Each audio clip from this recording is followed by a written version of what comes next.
திருப்பூர் மாவட்டம் தாராபுரம் பகுதியில் அமைந்துள்ள ரேஷன் கடையில் முறைகேடு நடந்ததாக கூறி அங்கிருந்த பெண் ஊழியர் மீது தாக்குதல் நடத்தப்பட்டதாக கூறப்படும் வீடியோ ஒன்று சமூக வலைதளங்களில் வைரலாகி வருகிறது. ரேஷன் கடையில் பொருட்கள் விநியோகம் செய்வதில் முறைகேடு நடப்பதாக கூறி அப்பகுதியைச் சேர்ந்தவர்கள் வாக்குவாதத்தில் ஈடுபட்டதாகவும் அந்த சமயத்தில் பெண் ஊழியர் தாக்கப்பட்டதாகவும் தகவல்கள் பரவி வருகின்றன. இதை கண்டித்தும் ரேஷன் கடை ஊழியர்களுக்கு உரிய பாதுகாப்பு வழங்க வலியுறுத்தியும் அப்பகுதியில் பரபரப்பான சூழல் நிலவி வருகிறது. இருப்பினும் இந்த சம்பவம் எப்போது நடைபெற்றது, தாக்குதலில் ஈடுபட்டவர்கள் யார் மற்றும் இதன் பின்னணியில் உள்ள உண்மைத்தன்மை என்ன என்பது குறித்து காவல்துறையினரும் கூட்டுறவுத்துறை அதிகாரிகள் தரப்பிலும் விசாரணை மேற்கொண்டு வருகின்றனர்.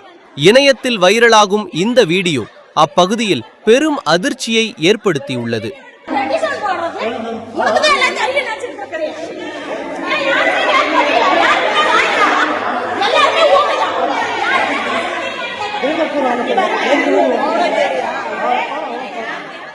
பிரச்சனைகளுக்கு தீர்வு தேடுகிறீர்களா?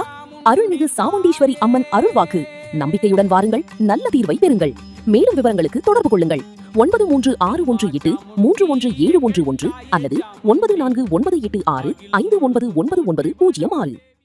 A to B Mobiles, Sales, Service and Accessories, Car Stand அருகில் பஸ் நிலையம் எதிரில் உளுந்தூர்பேட்டை மற்றும் சென்னை மெயின் ரோடு எலவனாசூர் கோட்டை உளுந்தூர்பேட்டை. Cell 9940222441.